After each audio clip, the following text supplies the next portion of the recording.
welcome back to another video. Today's video we are going to be watching some sparring that I did with my Uncle James. Now some background on him, he's a black belt. He's been a black belt for like 10 years. So yeah, he's pretty damn good, especially with kicks, and you'll see that in the sparring footage. But we just do 3 rounds of kickboxing sparring, and I just wanted to watch it and break down some of the stuff that I saw. So let's get straight into it. Okay, so here we are. You see him stretching it out. And I did have a game plan going into this. As I said earlier, he's got really good kicks. So my game plan was to get right in his face, and you see me do that immediately. Get right in his face and try and make this a boxing match opposed to a kickboxing, because he's got really good side kicks off his lead leg, especially when he's in southpaw. That right leg can just tap side kicks. But yeah, still trying to get in his face, trying to throw a slip overhand there. But you see, when I give him space, he throws that side kick. You can do it from both stances, but in southpaw it's especially dangerous. Here he whispers Jake Paul and starts throwing haymakers at me. But yeah, so far, he says that there are a lot of pressures. So far my plan is working for just getting in his face, but I'm not throwing enough. It's something that I noticed watching back.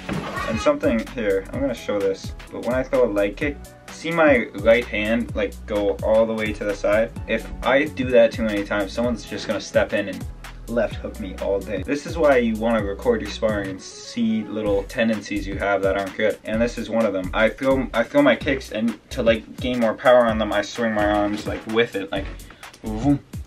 But that could get me caught, especially if someone read that. Trying to get right in his face.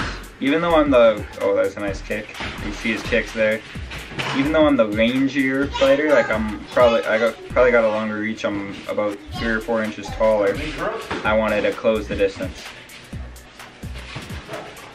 And something, ooh, he almost kicks me in the head there. I need to throw more if I'm gonna pressure this much. Here he's kind of just playing around. And explodes. Ooh. He ends his combinations, like his punching combinations, really good with kicks.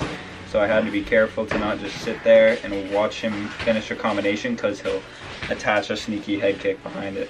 But yeah, about the no head guard thing, going into it I thought we were going to wear head guards, because I always wear head guards, but he just didn't put one on, so I was like, okay, I guess I'm not going to put one on.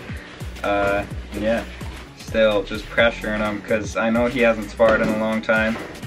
And yeah, I just wanted to get in his face, make it stressful for him.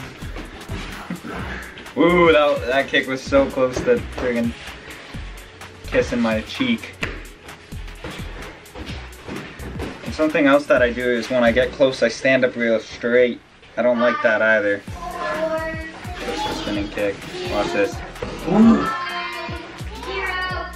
That right hand was so close to taking my head off. Here we go, round 2. Takes the hoodie off. He mentions the pressure and compares it to a street fight brawl. Maybe it's the illusion of the pressure, but in that, ooh, I want to show this. Like when I'm pressuring, maybe it's like, since I'm so in your face, like you don't really notice, but I really wasn't throwing any hard shots. But there I throw a low kick, and I see his hands like that, like just kind of down by his side. So then I'm like, okay, I pause, and then I go to throw it to the head,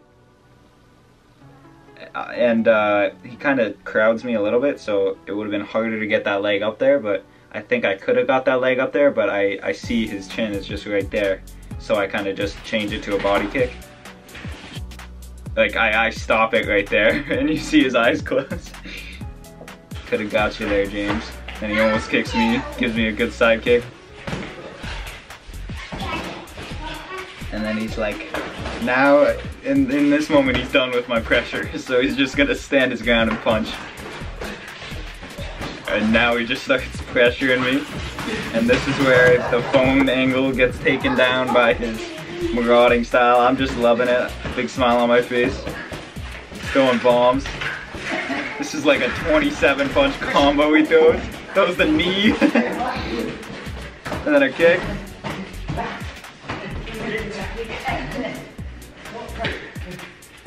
And then I ask him how's the gas tank, because he just threw like a 30 punch combo. And he clinches up. And here he's gonna gas, so he's just playing around.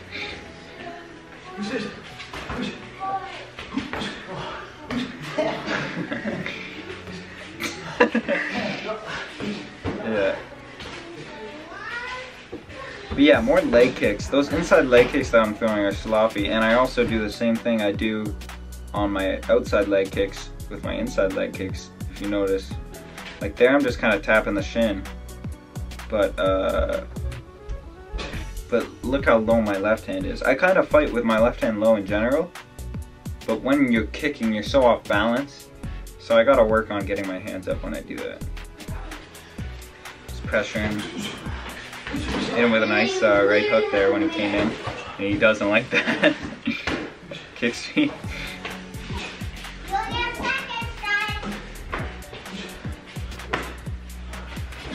There's that side kick. But see, if I stay at this distance, he's just gonna pick me apart with side kicks, so I had to get close. Like that's just gonna happen all day if I stay at distance. So I'm like, okay, let me get inside. Here he does his Sean O'Malley fake spins. And pressures me, throws another knee.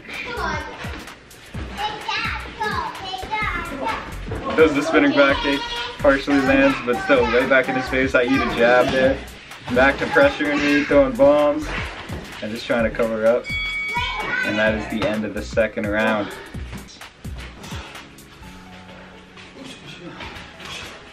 I like this distance that I'm keeping with the feints, and I should have used more front kicks. But again, see, like if I stay there, he's just gonna throw that front leg, that versatile front leg. If you see, like that's insane. You just do. If you don't fight or kick, you don't really understand how hard this is. Well, he gets up on the one leg, kicks, stays there, kicks, gets back, hook kick, like the flexibility and like balance you gotta have. And I see him loading up for something. Fake spins, side kicks. I'm waiting for it. Ooh, look at that. That kick is beautiful. I can't do that kick. And then here he gets back to his just punching me. He's done with my pressure. He's just throwing bombs. I love it. There's the side kick again. He called out the axe kick, almost landed it. Again, just kind of trying to feint out reactions. That front kick is nice. I should have thrown more front kicks. The leg kick's nice too. He returns with two. Oh, and then, okay, as I was watching this back, I've watched this back a few times, but he says he's gonna spin and then throws this kind of lazy front kick, or yeah, front side kick in orthodox, which is his left leg, which isn't his best leg. But if he throws that lazy, like little stay away, what I gotta do, what inspired me, he goes, he's gotta spin. So I'm like, what if I spin here? If I plant, kind of slide off, because right here, I think the distance is too far. But when his leg is up in the air, like that, like he can't move. When your leg's up in the air like this, you can't move your head back this way. The only way to move your head is this way. So if I throw a spinning heel kick, as he throws that, and I time it, then he can't get out of the way of it. And I'm hitting him when he's on one leg. So another thing, watching back sparring, is to look for shots that you can land. And like look for counters, look for obviously weaknesses like I showed you with my right hand dropping. But yeah, all that. It's good to record your sparring and look back on it. I'm by no means an expert or anything near that. Everett comes in and gives me a little punch. I'm working the body, push off. There, I land a little kick to the face, but obviously it's just sparring, so I pull it, and he's like, alright. He must have not liked the kick to the face, so he just starts going off, throwing bombs.